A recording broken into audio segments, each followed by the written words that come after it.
Okay, రోమీలకు రాసిన పత్రిక 14వ అధ్యాయము 17వ వచనాన్ని మనం చదువుదాం. దేవుని రాజ్యము భోజనమును పానమును కాదు గాని నీతియు సమాధానమును పరిశుద్ధాత్మయందలి ఆనందమునయ్యున్నది. ఈ మాటలు ఈ ఉదయకాల సమయమందు మనము ధ్యానం చేద్దాం. దేవుని రాజ్యం ఇది నన్న ఎవరికి ఎలా అర్థమయ్యిందో మనకు తెలియదు, కానీ ఈ ఉదయం దేవుని మాటలు వింటున్న మీకు దేవుని రాజ్యం అంటే ఏమనుకుంటున్నారు, ఏం ఆలోచించుకుంటున్నారు? దేవుని రాజ్యం అనగానే అక్కడ ఎలా ఉంటుంది, ఏమేమి మీరు అక్కడ చూడగలుగుతారని మీరు అనుకుంటున్నారో? దేవుని రాజ్యం అంటే ఏంటో దేవుని వాక్యం మనకు కొంచెం విశదంగా వివరంగా తెలియచేస్తూ ఉంది. దేవుని రాజ్యం అంటే భోజనము కాదు, పానము కూడా కాదు. ఇది నా చాలామంది ఆలోచన, దేవుని రాజ్యం అనగానే భోజనము పానమే, తినడము త్రాగడమే, లేక దైవ సంబంధమైన కార్యం అనగానే దేవునికి సంబంధించిన ఒక ఉత్సవం కానీ దేవునికి సంబంధించిన ఒక సంఘటన కానీ లేక దైవ సంబంధమైన కార్యకలాపాలు ఏదైనా తినడమో త్రాగడమే అని మనిషి యొక్క ఇంటెన్షన్, మనిషి యొక్క ఉద్దేశం, మనిషి యొక్క అంతరంగంలో ఏం మెదులుతుంది అని అంటే తినడం త్రాగడం. అదే దేవుని సంబంధమైన కార్యం.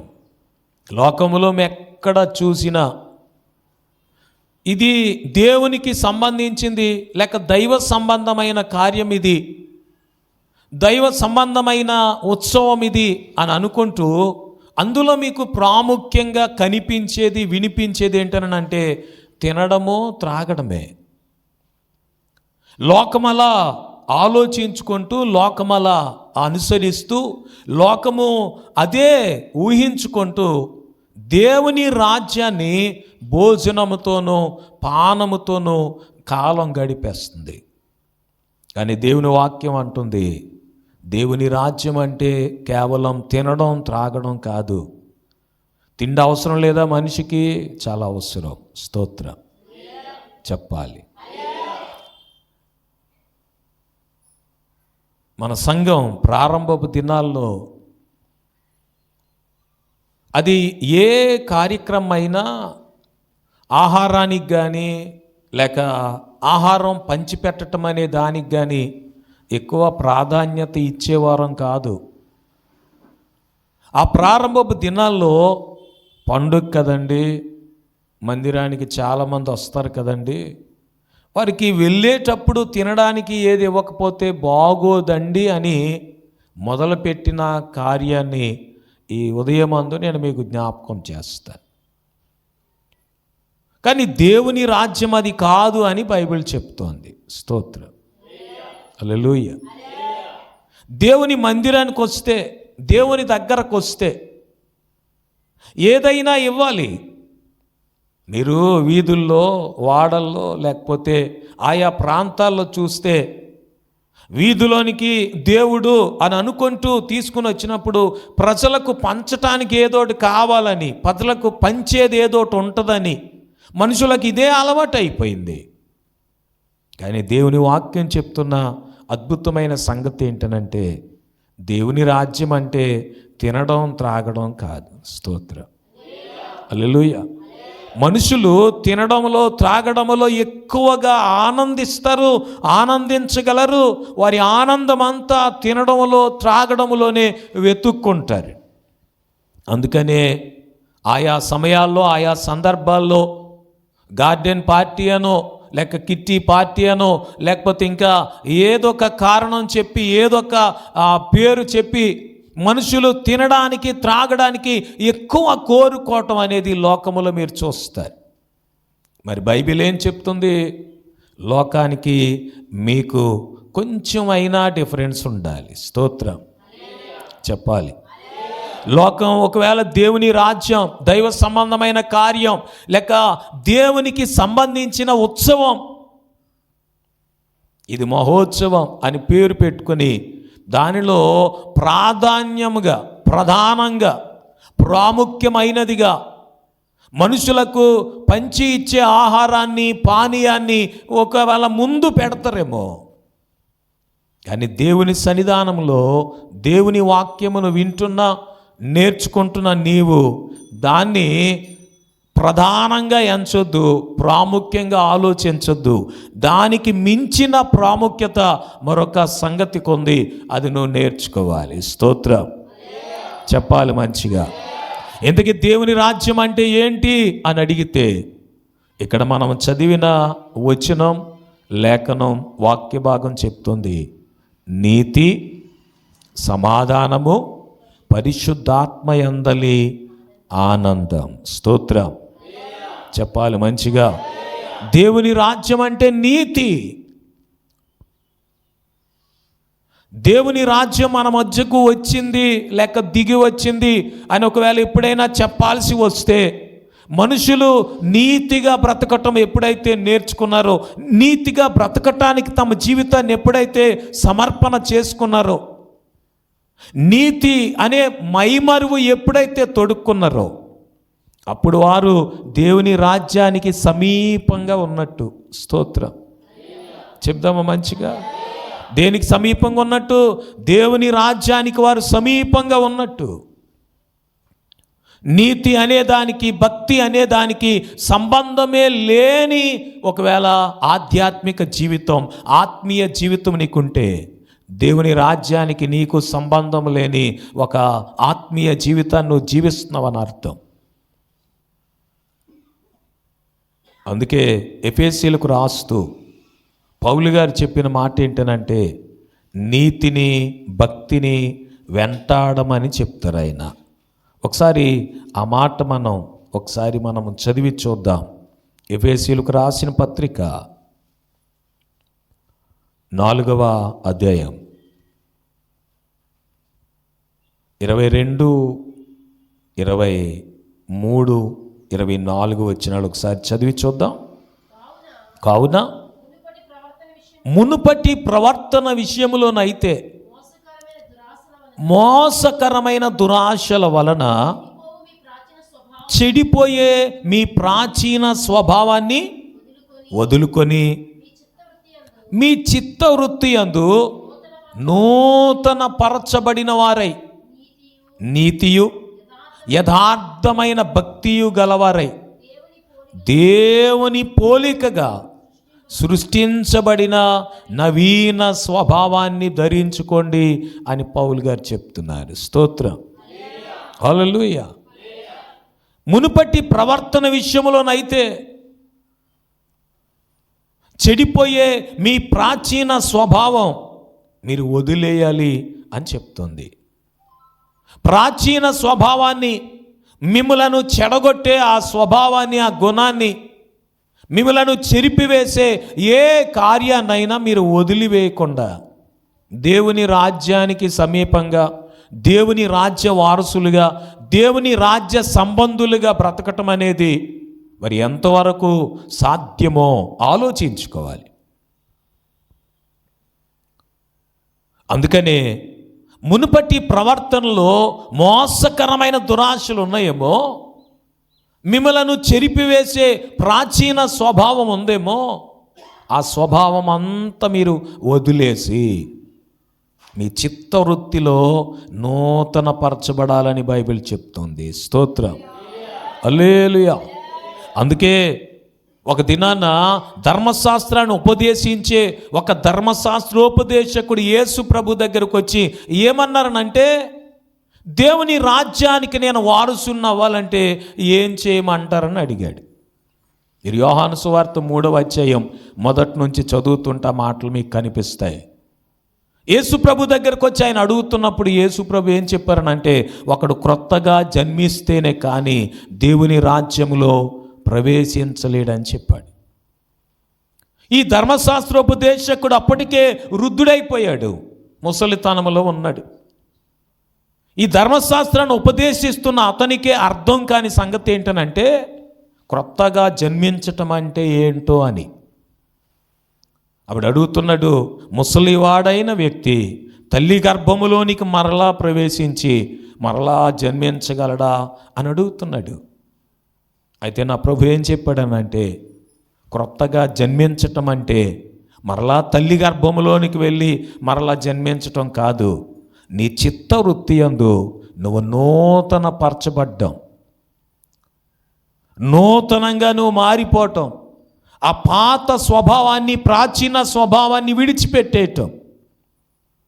విడిచిపెట్టేసి నీతియు యథార్థమైన భక్తియు కలిగి దేవుని పోలికగా సృష్టించబడిన నవీన స్వభావాన్ని నువ్వు ధరించుకోవటమే. స్తోత్రం, హల్లెలూయా. దేవుని రాజ్యానికి నువ్వు సమీపంగా ఉన్నావు అని అంటే నీలో కనిపించేది, వినిపించేది నీతి యథార్థమైన భక్తి కనిపిస్తుంది.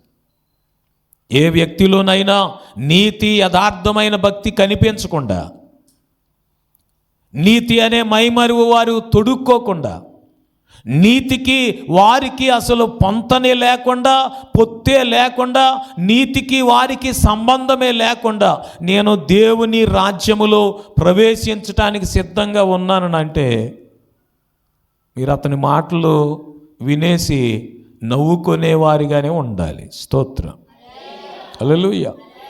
చెప్పాలి మంచిగా. ఒకవేళ ఈ లోకం ఏమని చెప్తుందనంటే, వస్త్రాలు ఏం ధరించుకోకుండానే పరిశుద్ధులకి మాత్రమే నా వస్త్రాలు కనిపిస్తాయి, నేనేమి వివస్త్రగా లేకపోతే వస్త్రహీనుడిగా నా శరీరం మీద, నా దేహం మీద వస్త్రాలు ఏమీ లేనివాడిగా నేనేమి లేను, నీకు కనిపించట్లేదు, నువ్వు నా కళ్ళుతో చూడు అని అంటే అది లోకం యొక్క తీరు.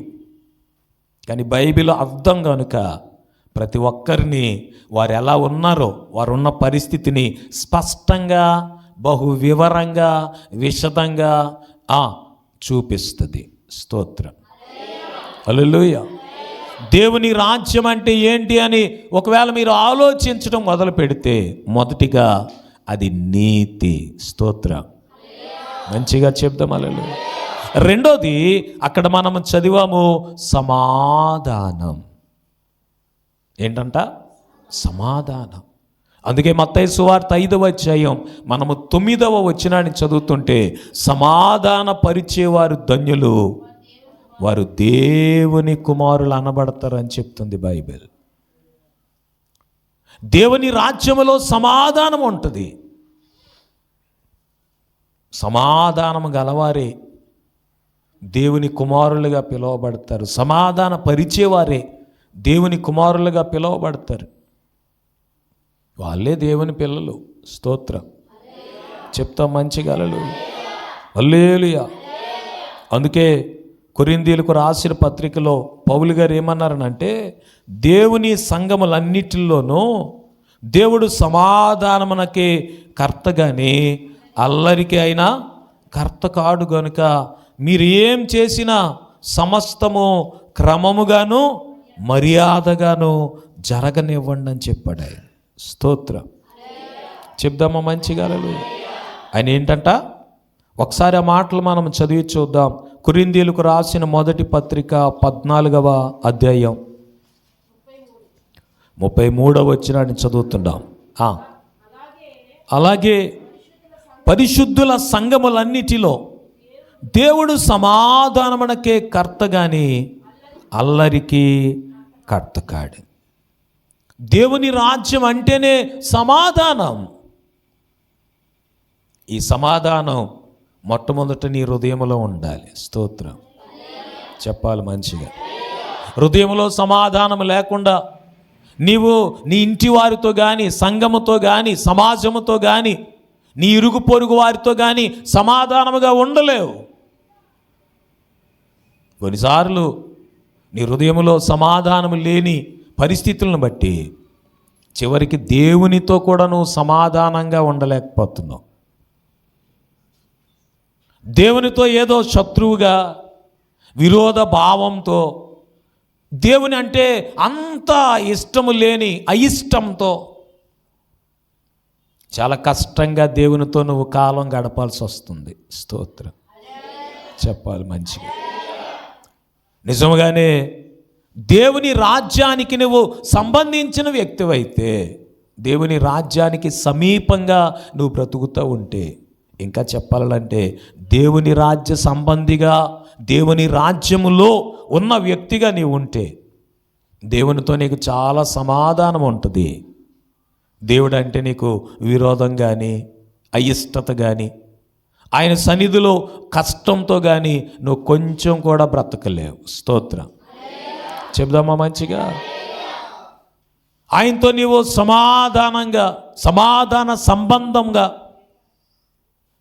ఆయనతో నీవు సంబంధం కలిగి ఉంటావు. ఎప్పుడైతే దేవునితో నీకు సమాధానం ఉందో నీకు దేవుని బిడ్డలతో కూడా సమాధానం ఉంటుంది. వారితో నీకే ఇబ్బంది ఉండదు. స్తోత్రం హల్లెలూయా. దేవుని బిడ్డలతో నీకు చాలా సమాధానం ఉంటుంది. మొట్టమొదట దేవునితోనే సమాధానం లేకపోతే దేవుని బిడ్డలతో సమాధానంగా నువ్వు ఉండడం అసలు నీ వల్ల కాకుండా అయిపోతుంది. దేవుని రాజ్యం అంటే అల్లరి కాదు, అల్లరితో కూడిన ఆటపాటలు అంతకంటే కాదు. దేవుని రాజ్యం అంటే శత్రువులు ఒకరి మీద ఒకరు పగ తీర్చుకునే స్థలము కాదు. ఒకవేళ నీకు ఎవరి మీదనైనా పగ ఉంటే ప్రభువు అంటాడు, ఆ పగ నాకు అప్పగించేయి, పగ తీర్చుకోవటం నా పని అని చెప్తాడు ఆయన. స్తోత్రం మంచిగా హల్లెలూయా. మరి దేవుని రాజ్య సంబంధులు, దేవుని రాజ్యములో ఉండే దేవుని పిల్లలు సమాధానముతో బ్రతకగలుగుతారు కనుక ప్రభు వారికి ఇచ్చిన ఒక అద్భుతమైన ఆయుధం ఏంటంటే శత్రువులను కూడా ప్రేమించగలిగే ప్రేమ ప్రభు వారికి ఇచ్చేసాడు. స్తోత్రం మంచిగా చెప్పాలి హల్లెలూయా. ఈ నీతి సమాధానము ఎప్పుడైతే నీ జీవితంలో సంపాదించుకుంటావో, నువ్వు సంతరించుకుంటావో, లేక నీతి సమాధానమే ప్రాముఖ్యమైనదిగా నువ్వు ఎంచుకుంటావో, నీతిగాను సమాధానంగాను బ్రతకటం నేర్చుకుంటావో, ఒక ఆనందం అద్భుతంగా నీ హృదయంలో ఎప్పుడు పొంగి పొర్లుతూ ఉంటుంది. ఆనందం ఏదనంటే పరిశుద్ధాత్మయందలి ఆనందం. స్తోత్రం మంచిగా చెప్తారా హల్లెలూయా. ఏ ఆనందం? పరిశుద్ధాత్మయందలి ఆనందం. ఈ లోకములో నీకు కనిపించే, నీకు వినిపించే, నీకు అనిపించే ఆనందం అంతా కొంత సమయంలో ఉండి ఆవిరైపోతుంది. ఈ ఆనందం ఎంతోసేపు ఉండదు కనుక మనుషులు ఈ ఆనందం కోసం ఆరాట పడుతూ, ఈ ఆనందం కోసం ఆవేశపడుతూ, ఈ ఆనందం కోసం అర్రులు చాచి ఇంకెప్పుడు తిరుగులాడుతూనే ఉన్నారు. కానీ దేవుని సన్నిధిలో పరిశుద్ధాత్మయందలి ఆనందం కోసం నువ్వేం ప్రయాసపడిన అవసరం లేదు.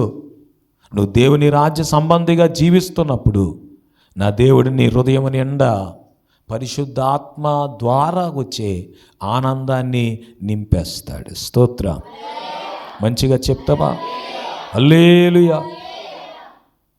అందుకని దేవుని రాజ్యం అంటే భోజనము కాదు, పానము కాదు. ఈ లోకం దేంట్లో ఆనందిస్తుంది? భోజనంలో చాలా ఎక్కువగా ఆనందిస్తుంది. స్తోత్రం. రుచిగల పదార్థాలు దొరికితే, అవి నోటికి రుచిగా అనిపిస్తే చాలు, ఇక వారి సంతోషం ఆనందం ఇక పట్టలేం. స్తోత్రం చెప్పాలి మంచిగా. లోకానికి అది బాగా ఇష్టం. లోకము ఆనందించేది ఆ కార్యమే. మీకు ఎక్కడైనా ఇక తినటం త్రాగడం కనిపిస్తే, వినిపిస్తే మనుషులు పరుగులు పెట్టడం మీరు చూస్తారు. కానీ దేవుని బిడ్డలు దేనిలో ఆనందించగలుగుతారనంటే పరిశుద్ధాత్మలో ఆనందించగలుగుతారు. స్తోత్రం మంచిగా హల్లెలూయా.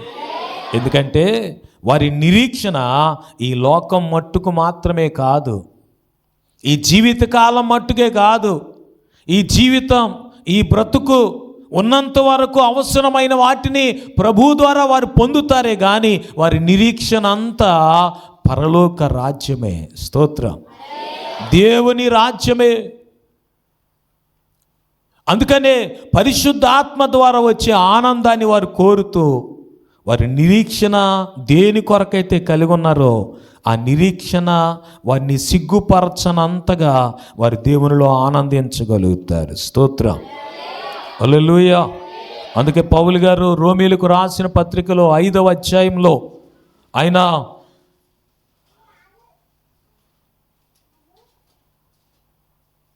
8వ వచనంలో ఆయన మాట్లాడుతూ అంటున్నారు, దేవుడు మన ఎడల తన ప్రేమను వెల్లడిపరుస్తూ ఉన్నాడు. దయచేసి 5వ వచనాన్ని మనం చదువుదాం. ఎందుకనగా ఈ నిరీక్షణ మనలను సిగ్గుపరచదు, మనకు అనుగ్రహింపబడిన పరిశుద్ధాత్మ ద్వారా దేవుని ప్రేమ మన హృదయములలో కుమ్మరించబడింది. స్తోత్రం. పరిశుద్ధాత్మ ద్వారా కలిగే ఆనందం, దేవుని ప్రేమలో మనం ఆనందించగలిగేటట్టుగా, దేవుని చేత ప్రేమించబడేటట్టుగా, దేవుని ప్రేమ మనం ఆస్వాదించగలిగేటట్టుగా, దేవుని ప్రేమ మనము అనుభవించగలిగేటట్టుగా చేస్తుంది. స్తోత్రం. మంచిగా ఎవరైతే ఇంకా దేవుని ప్రేమను రుచి చూడలేదో, ఎవరైతే దేవుని పరిశుద్ధాత్మ ద్వారా కలిగే ఆనందాన్ని ఇంకా వారి జీవితంలో పొందలేదో, వారు ఈ లోకంలో దొరికే క్షణికమైన ఆనందం కొరకు అంతలో ఉండి అంతలో ఆవిరైపోయే సంతోషం కోసం పరుగులు పెడతానే ఉంటారు. స్తోత్రం. హల్లెలూయా. ఏమండి, తప్పిపోయిన కుమారుడు ఉన్నాడు కదా,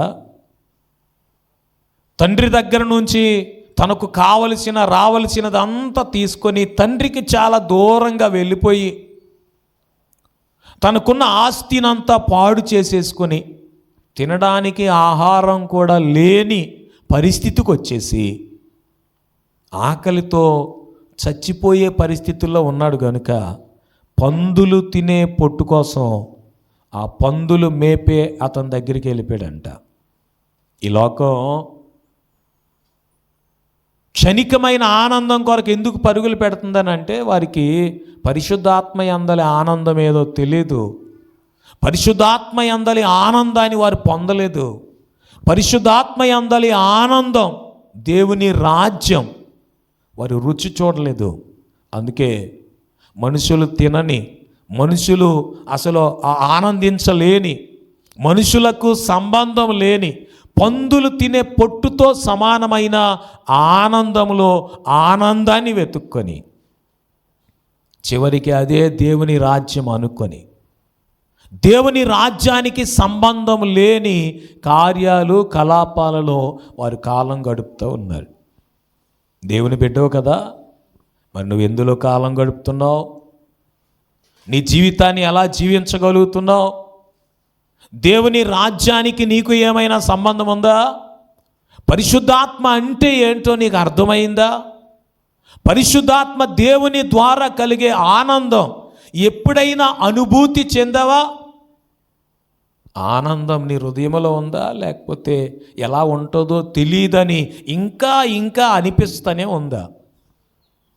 ఈ ఉదయకాలం మందు మీరు ఆలోచించుకోవాలి. స్తోత్రం చెప్పాలి మంచిగా. హల్లెలూయా. ఈ పగటి వేళ దేవుని రాజ్యం అంటే కేవలం తినడం త్రాగడం అనుకోకండి. స్తోత్రం. వాడుక మాటలు చెప్పాలా?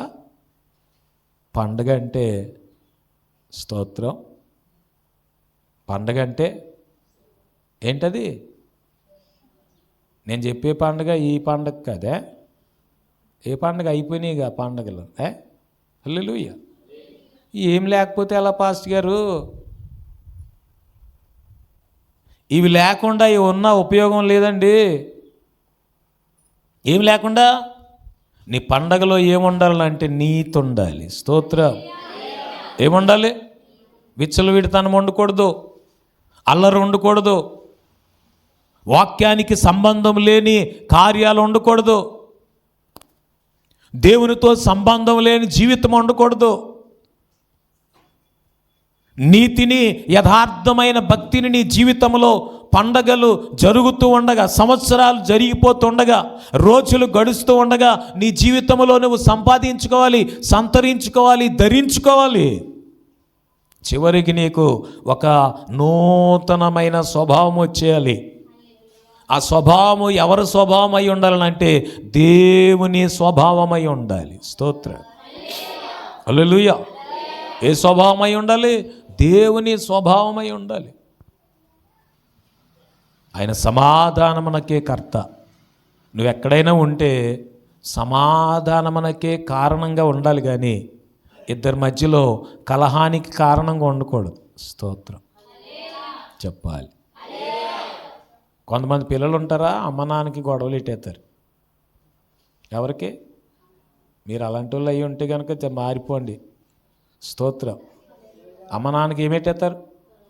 చిచ్చి పాస్ట్ గారు నేను అలాంటి దాన్ని కాదండి, నేను అలాంటి వాడిని కాదండి. మీకు తెలియదు అసలు గొడవలు ఎట్టినట్టు. మీకు నాన్న వస్తాడు ఎక్కడి నుంచో, నాన్న వాకిట్లోకి పరిగెట్టుకుని వెళ్ళిపోతారు వీళ్ళు. నాన్న అమ్మ నన్ను తిట్టింది, అమ్మ నన్ను కొట్టింది, అంతే సర్మని లేచిపోతాడు నాన్న. తాసుపాము కన్నా అంత కోపం ఉంటుందో లేదు తెలియదు, కానీ నాన్నకి ఇంకా ఈ పిల్లలంటే మమకారం ఎక్కువ, ప్రేమ ఎక్కువ. ఎందుకనంటే వారేగా తన బలానికి నిరూపణ. స్తోత్రం. తన పేరు నిలబెట్టేది, తన వారసత్వం వాళ్ళే కదా. అందుకని ఇక అమ్మ మీద కోపం అయిపోయి వెనక ముందు ఆలోచించకుండా దేవుని రాజ్యములో ఉండే 4 పడేస్తాడు. స్తోత్రం చెప్పాలి. దేవుని రాజ్యంలో 4 పడేయటం ఉంటాయా? మరి ఏముంటాయి? స్తోత్రం.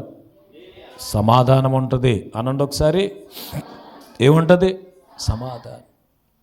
ఊరకనే చిన్న ఉదాహరణ చెప్పాను, కానీ భార్య భర్తల మధ్యలో, అన్నదమ్ముల మధ్యలో, స్నేహితుల మధ్యలో కదా. కొంతమంది ఇద్దరు ఫ్రెండ్స్ ఉన్నారనుకోండి, ఎవరో ఉంటారు మూడో వ్యక్తి, వాళ్ళిద్దరూ కలిసి తిరగటం వీళ్ళకి ఇష్టం ఉండదు. వాళ్ళ ఫ్రెండ్షిప్ వాళ్ళని ఉండవచ్చు కదా. నీకు ఇష్టమైతే వాళ్ళతో ఫ్రెండ్షిప్ చేయి, లేకపోతే మానే. వాళ్ళిద్దరూ కలిసి ఉండటం వీళ్ళకి ఇష్టం ఉండదు. అందుకని వాళ్ళిద్దరిని ఎలాగైనా విడగొట్టేసి అందులో ఒకరిని వీళ్ళ వైపు తెచ్చేస్తారు.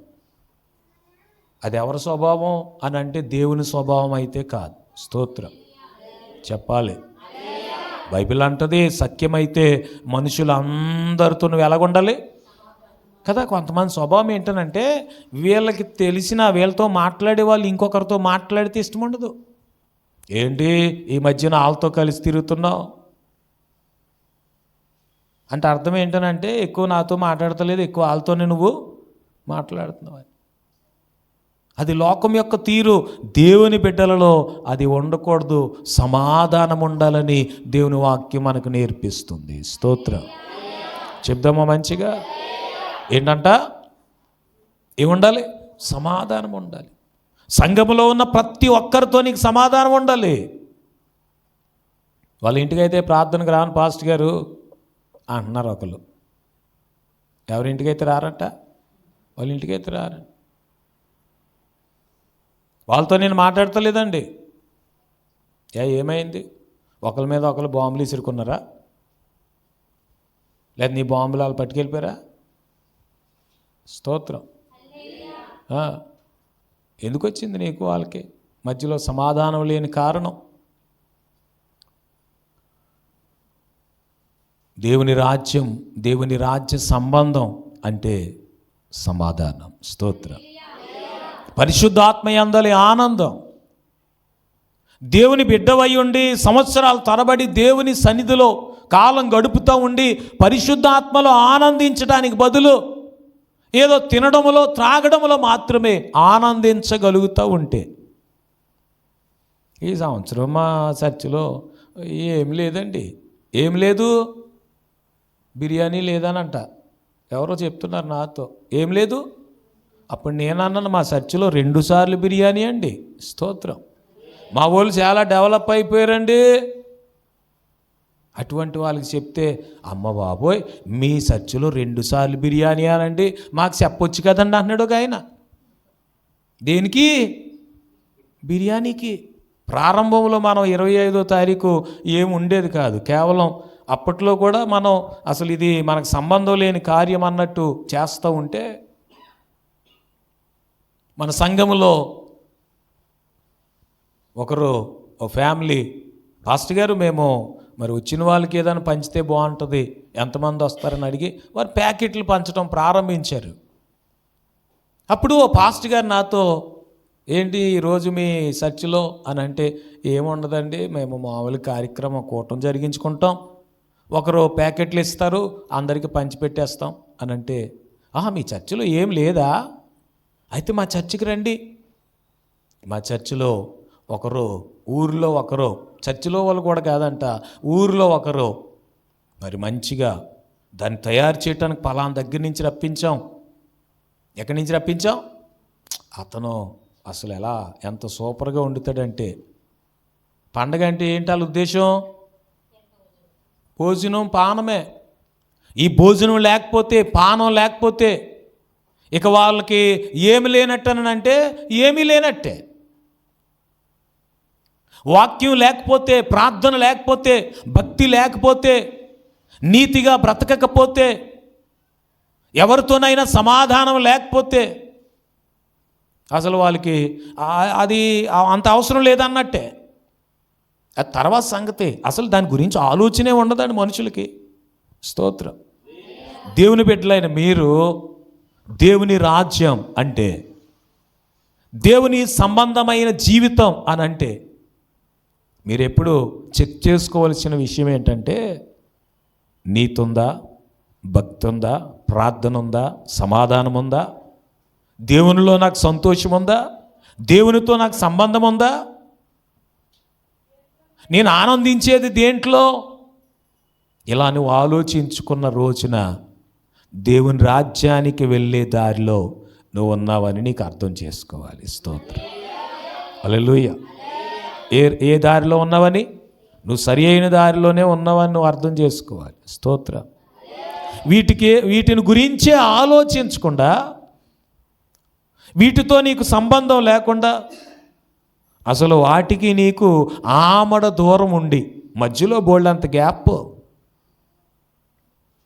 మరి మధ్యలో ఉన్న ఈ గ్యాప్ను దేంతో ఫిల్ చేస్తావు? దేంతో నింపుతావు? భోజనం, పానం. స్తోత్రం. ఏంటది? భోజనం, పానం. దేవుని రాజ్యం అంటే భోజనము పానము కాదంట. స్తోత్రం. మత్తయి సువార్త 6వ అధ్యాయం 25వ వచనాన్ని మనం చదువుతుంటే, యేసుప్రభు వారు బోధ చేయటం ప్రారంభించిన ప్రారంభంలోనే ఆయన తన బిడ్డలకు నేర్పించటానికి తెలియచేసిన మాటను అక్కడ చదువుతాం. అందువలన నేను మీతో చెప్పున్నది ఏమనగా, ఏమి తిందుమో, ఏమి త్రాగుదుమో అని మీ ప్రాణమును గూర్చి ఏమి ధరించుకుంటామో అని మీ దేహమును గూర్చి చింతపడొద్దు. ఆహారము కంటే ప్రాణము, వస్త్రముల కంటే దేహము గొప్పవి. స్తోత్రం. వినండి, నీతి, సమాధానము, పరిశుద్ధాత్మయందలి ఆనందం మీ ప్రాణానికి, మీ దేహానికి సంబంధించినవి. స్తోత్రం. చెప్పాలి. సమాధానంగా ఉన్నారనుకోండి, ఆరోగ్యంగా ఉంటారు. ఆహారం లేకపోయినా ఆరోగ్యంగా ఉండొచ్చు. స్తోత్రం. ఆహారం ఉన్నా అనారోగ్యంతో తెగ బాధపడిపోయే పరిస్థితులు ఉంటాయి. ఎందుకు అని అంటే, తినవలసినంత కాకుండా ఎక్కువ తినేసిన, తినవలసినవి కాకుండా తినకూడనివి తినేసిన, తిండే కదా, ఆహారమే కదా, ఏదైనా పర్వాలేదు అని ఎలా పడితే అలా తినేసిన నీకు ఆరోగ్యానికి బదులు అనారోగ్యాన్ని చేతులతో తెచ్చిపెట్టుకుంటావు. అదే నీ ప్రాణం, నీ దేహం కొరకు నువ్వు నిజంగా ఆలోచించే వ్యక్తివైతే నీతి నిన్ను ఆరోగ్యకరమైన జీవితం జీవించేటట్టుగా చేస్తుంది. స్తోత్రం చెప్దామా మంచిగా? ఎలాంటి జీవితం? ఆరోగ్యకరమైన జీవితం. సమాధానం సంతోషకరమైన జీవితం ఇచ్చి ఎక్కువ కాలం నెమ్మదితో బ్రతికే జీవితాన్ని ఇస్తుంది. స్తోత్రం. పరిశుద్ధాత్మ యందలి ఆనందం నీ ప్రాణాన్ని ఆహ్లాదపరిచి దేవునికి నీకు సంబంధాన్ని ఎల్లప్పుడూ నేర్పుతుంది కనుక నువ్వు జీవితం అద్భుతమైన ఆనందకరమైన జీవితం జీవించగలుగుతావు. స్తోత్రం చెప్పాలి మంచిగా. నేను ఎప్పుడు చెప్తుంటాను, మనుషుల వలన లోకం వలన వచ్చే ఆనందం ఆవిరైపోతుంది కనుక ఏదో ఆనందమే అనిపిస్తుంది, కానీ అంతలోనే ఏదో వెలిత అనిపిస్తుంది. ఇంకా ఉంటే బాగుండు అనిపిస్తుంది, ఇంకా దొరికితే బాగుండు అనిపిస్తుంది. ఈ లోకములో ఎలాంటి ఆనందమైనా సంతృప్తి ఇవ్వదు కనుక, సంతోషాన్ని నీకు ఇవ్వదు కనుక ఇంకా ఏదో కావాలనిపించేటట్టుగానే తృప్తి లేని జీవితమే మిగులుస్తుంది. అదే పరిశుద్ధాత్మలో నువ్వు ఆనందించి చూడు, నిన్ను తృప్తిగా సంతృప్తిగా నువ్వు బ్రతికేటట్టుగా నా దేవుని వాక్యం చేస్తుంది. స్తోత్రం మంచిగా చెప్తారా? హల్లెలూయా. అందుకే నా ప్రభువు అంటున్నాడు, ఏమి తిందుమో ఏమి త్రాగుతుమో అని మీ ప్రాణమును గురించి, ఏమి ధరించుకొందమో అని మీ దేహమును గురించి మీరు చింతపడొద్దు. మీ మీ ఏంటది? ఆహారము కంటే ప్రాణము, వస్త్రముల కంటే దేహము గొప్పవి. స్తోత్ర హల్లెలూయా. వస్త్రాలు దేనికి? దేహం భద్రంగా ఆరోగ్యంగా ఉండటానికి. స్తోత్రం. శీతాకాలం వచ్చిందనుకోండి, ఆ చలిని తట్టుకునే వస్త్రాలను ధరించాలి. వేసవికాలం వచ్చిందనుకోండి, నీ దేహాన్ని ఆ వేసవి వేడి నుండి కాపాడే వస్త్రాలు ధరించాలి. వర్షాకాలం వచ్చిందనుకోండి, ఆ వర్షానికి తడిసిపోకుండా నీ దేహాన్ని భద్రము చేసే వస్త్రాలు ధరించాలి. అయితే నా ప్రభు అంటాడు, ఆ వస్త్రాల కంటే కూడా గొప్పది ఏంటనంటే నీ దేహమే. ఒకవేళ శీతాకాలము నుండి, వర్షాకాలము నుండి, వేసవికాలము నుండి నిన్ను కాపాడే జాగ్రత్తలు తీసుకున్నా, నీ దేహమును చెరిపే దాన్ని తీసుకోకపోతే, నీతిగా బ్రతకకపోతే, సమాధానం లేకపోతే, పరిశుద్ధాత్మలో ఆనందించే ఆనందమయ జీవితం లేకపోతే, వస్త్రాలు ఉంటాయి, లోపల దేహం మాత్రం ఎలా ఉండదు? ఆరోగ్యంగా ఉండదు, ఉండాల్సిన రీతిలో ఉండదు. దేహం వల్ల నీకు ఉపయోగం ఉండదు. పైన తలతల మెరిసే వస్త్రాలు ఉండొచ్చుగాక, మిలమిల మెరిసే వస్త్రాలు ఉండొచ్చుగాక, లోపల మాత్రం శరీరం వేడితో, మంటతో, ఏదో బాధతో, లోపల చెప్పుకోలేని వేదనతో, వ్యాధితో నలిగిపోతూ ఉండొచ్చు. అందుకే నా ప్రభు అన్నాడు, ఈ వస్త్రాల కంటే నీ దేహం గొప్పది. స్తోత్రం. అదే దేవుని రాజ్యంలో నువ్వు బ్రతుకుతుంటే, దేవునితో సంబంధం కలిగి జీవిస్తుంటే, ఒకవేళ నీకు ఏ కాలములో ఏ వస్త్రాలు వేసుకోవాలో తెలిసినా ఆ వస్త్రాలు వేసుకునే ఆ సదుపాయం కానీ, స్తోమత కానీ, పరిస్థితులు కానీ నీకు లేకపోయినా, చలికి వణికిపోతా ఉండొచ్చుగాక, కానీ నా దేవుడు నీవు జీవిస్తున్న నీతిమంతమైన, సమాధానకరమైన, పరిశుద్ధాత్మలో ఆనందించే ఆ జీవితాన్ని బట్టి నీ దేహాన్ని ఆరోగ్యంగానే నా ప్రభు కాపాడుతాడు. స్తోత్రం చెప్దామా మంచిగా? ఈ సమాధానము లేని జీవితం వల్ల ప్రాణము నిమ్మలంగా ఉండదు. ఎంత తిన్నా ఎంత త్రాగినా సంతోషం ఉండదు. ఎందుకనంటే తిని త్రాగిన వెంటనే లేనిపోని అల్లరి అలజడి సృష్టించే ఈ లోకంలో ఎంత తిన్నా సుఖము లేని, సంతోషము లేని, సమాధానము లేని జీవితం జీవించటం వల్ల నీ ప్రాణానికి ఇంకెప్పుడు కూడా ఏదో వేదన, బాధ,